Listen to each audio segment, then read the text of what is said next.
So pet's around $120 billion category in total. It's shown consistent growth and really impressive resilience throughout economic cycles. Historically, pre-pandemic, consumer spending on the category grew roughly at a mid-single-digit pace. That was made up of around 1% increase annually in pet ownership, and then about a 4% increase in higher spend per pet. The pandemic accelerated both of those metrics. We saw a mid-single-digit lift in pet ownership. You saw inflation, really, particularly in areas like food, drive even stronger increases in spend per pet. So we had a big boom there for a couple of years. We think we're seeing a normalization right now around those trends. Probably some give back on the pet ownership side. Certainly inflation remains high in the food area, but consumers are having to make choices with their wallet share. And so we think that spend on supplies and those types of things have been under pressure and will probably remain so here in the short term as we kind of come off some of those pandemic gains. Importantly, though, I think the secular trends towards premiumization, humanization, millennial and Gen Z household formation, those remain alive and well. And so we think that the underpinnings for mid-single-digit growth consistent longer term is still very much intact.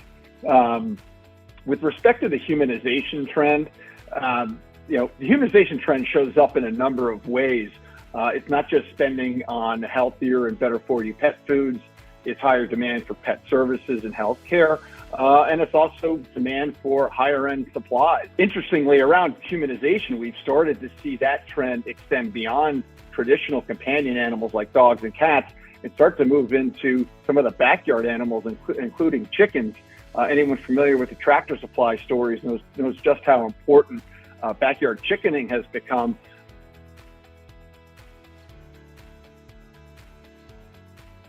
Prior to the pandemic, pet adoption rates probably were increasing around 1% a year. We think during the pandemic that accelerated to mid-single digits, and also the complexion of who was owning pets started to change with the onset of millennials and Gen Z starting to form their households. These are households that really treat their pets almost as their first children. So the trends towards humanization are fully intact with those households. The other thing that maybe I'd add to that is, the millennial and Gen Z generations, they're more digital savvy, right? So it plays into this trend we've seen just in terms of how, consumer shopping habits are continuing to evolve. Historically, the sector, I'd say, was under-indexed in terms of digital penetration, but that really started to change, I'd say, in the early part of the last decade as Chewy emerged on the scene and you've seen Amazon start to play bigger in pet.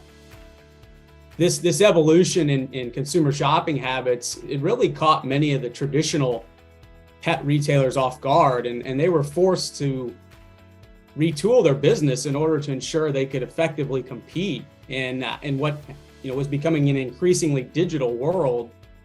I'd say the scope of those efforts were much broader than simply developing traditional e-commerce capabilities.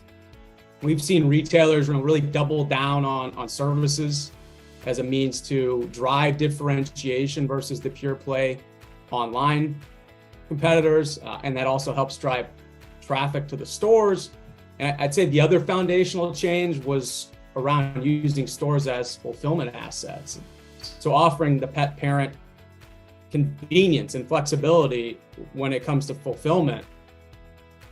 As we look forward, we fully expect digitally enabled sales will continue to grow faster than brick and mortar, but we believe the winning solution is not about physical or digital. It's about blending the best attributes of both bricks and clicks and creating what is truly a seamless omni-channel pet ecosystem. In most instances, the shopping journey is starting online today. So we think it's critical for brands to have a strategy that includes winning in digital.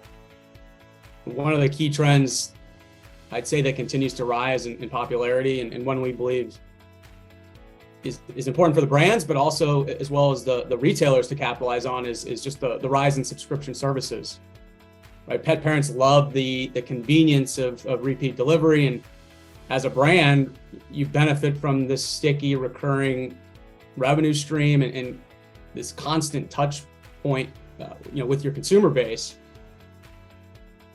I'd say the other trend we're noticing, just given the rise in digital shopping, is the emergence of digitally native brands, particularly within the consumable space. There are various models that we see in the marketplace. Some brands have remained solely focused on DTC as their sole channel of distribution, while others are going to market with more of an omni model. So a blend of direct delivery, retail partners, and even in some cases, their own retail locations.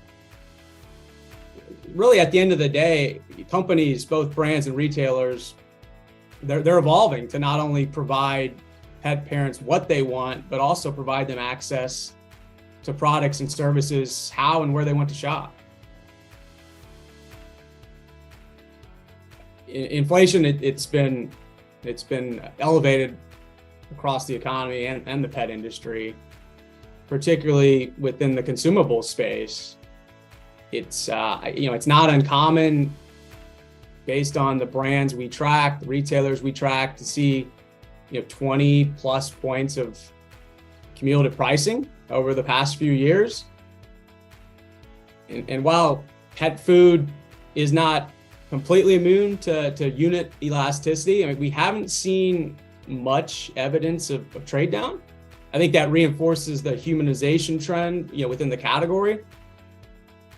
I do think what we have seen is the hurdle to trade up consumers is becoming higher in this heightened inflationary environment.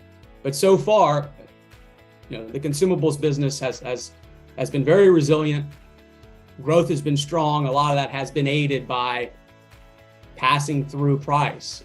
Where we are seeing pressure, it's in the supplies and hard goods categories, which tend to be more discretionary. That really started, over a year ago. I think some of the weakness is simply just a natural normalization following outsized growth during the pandemic as pet adoption surged. But more recently, the softness, in our view, is just more about macro stress on consumers. Consumers are being forced to make choices in terms of where they allocate their dollars. Maybe the one other point I would make would be around services. We've been, I'd say, a bit surprised by the resiliency in certain service areas that one might think would be more discretionary.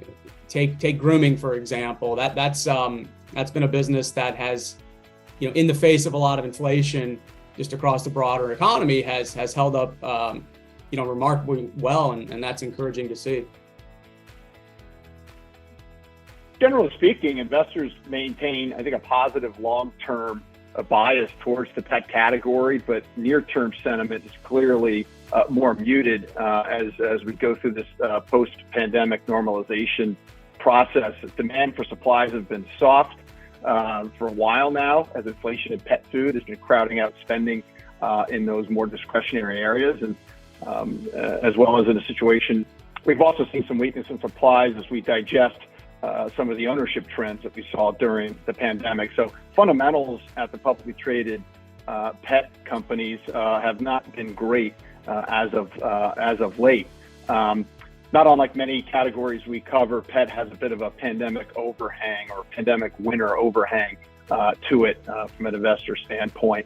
That said, secular themes remain very much intact. We continue to see investor appetite within pet for exposure to secular themes like fresh, frozen, and healthier foods and supplements, wellness services, as well as things beyond traditional companion. We think public market investors continue to have an appetite for pet companies with a track record of performance, meaningful TAM, visibility into near and medium-term trends, as well as an identifiable competitive advantage in the marketplace.